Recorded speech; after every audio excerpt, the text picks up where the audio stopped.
وہ تو برسا برس سے مشکل اکانومی سے لڑ بھڑ کے اپنے آپ کو انہوں نے کھڑا کیا ہوا ہے، اور ان کے آئی ڈونٹ تھنک کہ ابھی بھی اتنا زیادہ ایشو ہے، مسئلے مسائل ہیں ان کے پاس فیول کے، وہ صحیح چل رہے ہیں اپنے معاملات. تو جن پہ جنگ مسلط ہے ان کے ملک میں سب صحیح چل رہا ہے، باقی پوری دنیا پاگل ہوئی پڑی ہے بشمول امریکہ.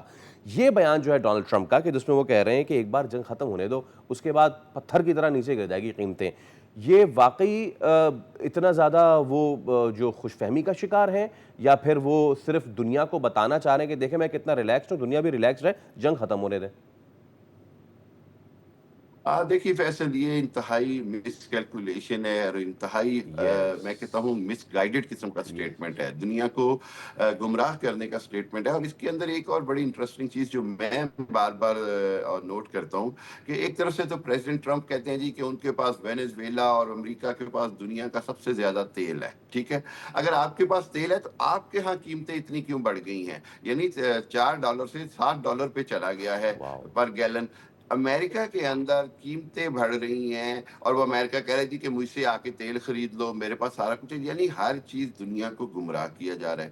دوسری بات یہ ہے کہ یہ ایک ایسی جنگ ہے جو شروع کر رہا ہے اسرائیل، امریکہ، اور گھسیٹا جا رہا ہے یا سفر کر رہی ہے پوری دنیا. اور اس کی وجہ یہ ہے کہ دیکھیں دنیا کی آبنۂ ہرمز کا بند ہونا، یہ اس کی سپلائی چین کا بند ہونا. پھر اس کے بعد جو بات ہو رہی ہے کہ دنیا کی 80% کھاد یا فرٹیلائزر جو ہے جو وہ ادھر سے آتی ہے، اگر اگلے چند ہفتوں میں وہ نہیں آئی تو پورا جو اگلا سال ہے وہ دنیا میں 3 کروڑ سے زائد لوگ قحط کا شکار ہو واو. سکتے ہیں because of the supply chain of fertilizers.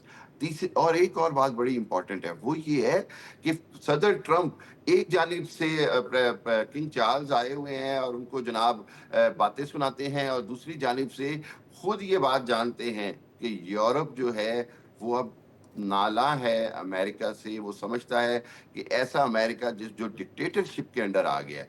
President Trump کا جو انداز حکمرانی ہے وہ یورپ کو نظر آ رہا ہے کہ کوئی ڈکٹیٹرشپ کا کوئی عجیب ماڈرن سی فارم ہے جو بادشاہت سے بھی آگے ہے. جس کو دیکھیں نا، پریزیڈنٹ ٹرمپ کو اپنے کسی بھی اقدام کے لیے نہ تو کانگریس سے انہوں نے کوئی اپروول لی، نہ ہی اپنی کابینہ سے اپروول لی، نہ ہی انہوں نے پبلک رائے عامہ اس پہ ہموار کی.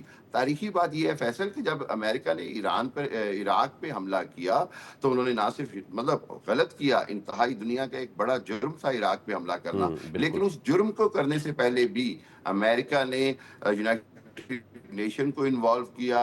ایک فیک طریقے سے یونائٹڈ نیشن سے آپ نے اس کی اپروول لی، آپ نے امریکن پبلک کو انگیج کیا، ان کو مس گائیڈ کیا، یا جیسے بھی ان کو بتایا کہ عراق جنگ بڑی ضروری ہے. اس کے بعد آپ نے برطانیہ سمیت پورے یورپ کو اپنے ساتھ کھڑا کیا. نیٹو جو ہے وہ اس جنگ کا حصہ بنی اور پوری دنیا جو ہے وہ ایک طرح سے امریکہ کے ساتھ کھڑی ہوگی، ایٹ لیسٹ ویسٹرن ورلڈ.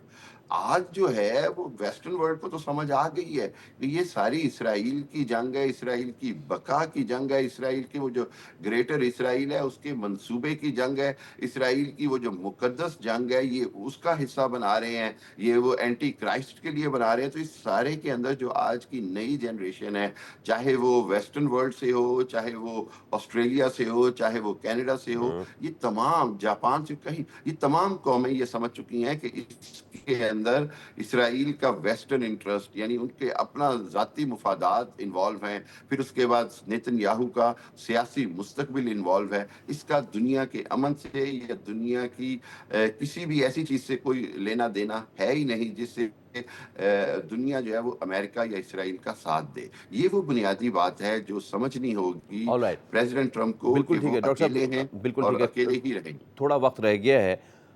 جب ہم بات کرتے ہیں as we are talking right now, یہ آج 60واں دن ہے جب سے جنگ شروع ہوئی ہے. 60 دن، بالکل 2 مہینے، بہت بڑا وقت ہوتا ہے. اور اب بمباری کے بعد بلاکیڈ اینڈ آل، اور اب اس میں جو کمیٹی ہے وہاں پہ انہوں نے کویسچن کرنا شروع کر دیا ہے، اور 2 دن یہ کویسچننگ رہی ہے جس میں جنرل کین اور اس کے ساتھ ساتھ پیٹ ایگزیت ہے. ناؤ $25 بلین کا اب تک کا خرچہ ہو چکا ہے امریکہ کا، اور اس میں بھی یہ کلیئرٹی نہیں ہے ان کے پاس کہ ان $25 بلین میں ان ایسٹس کی بھی لاس شامل ہے جو کہ خلیج میں آپ کے ہوئے ہیں.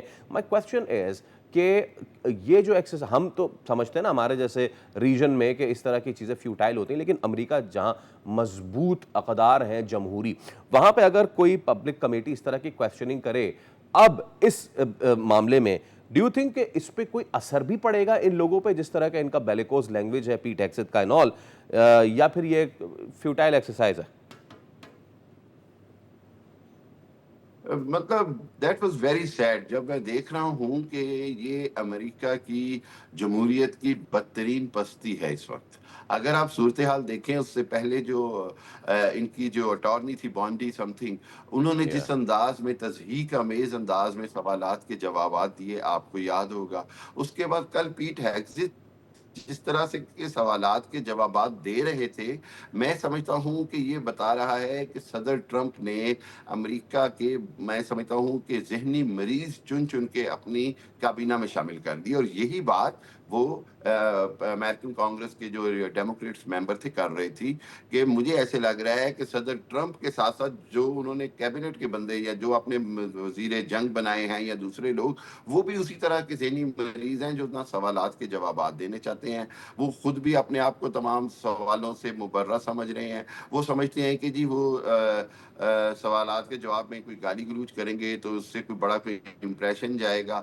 ٹوٹلی اخلاقی پستی کی وجہ سے میں سمجھتا ہوں کہ آج امریکن جمہوریت کا جو پورا انفراسٹرکچر ہے وہ خطرے میں ہے. اور میں آپ کو ایک بات بتا دوں کہ یہ امریکہ جو دنیا کی سپر پاور ہے، یہ اس وقت اپنے اخلاقی زوال کی وجہ سے پھر اپنے جیوگرافیکل زوال کی طرف چلی جائے گی. یہ بات کوئی ایسی نہیں ہے جس کے اندر، یہ کوئی بہت بڑی بات نہیں ہے، لیکن یہ حقیقت ہے کہ جب اخلاقی زوال آتا ہے، جب قوموں میں کریکٹر ختم ہو جاتا ہے، پھر اس کے بعد جو سیپریٹسٹ موومنٹس ہیں، جو بہت ساری چیزیں ہیں، جب جمہوریت کمزور ہوتی ہے تو پھر بہت ساری اور چیزیں سامنے آتی ہیں. اور مجھے ایسے ہی لگ رہا ہے کہ اس طرح کا طرز حکمرانی امریکہ کو توڑنے کا باعث بنے گا.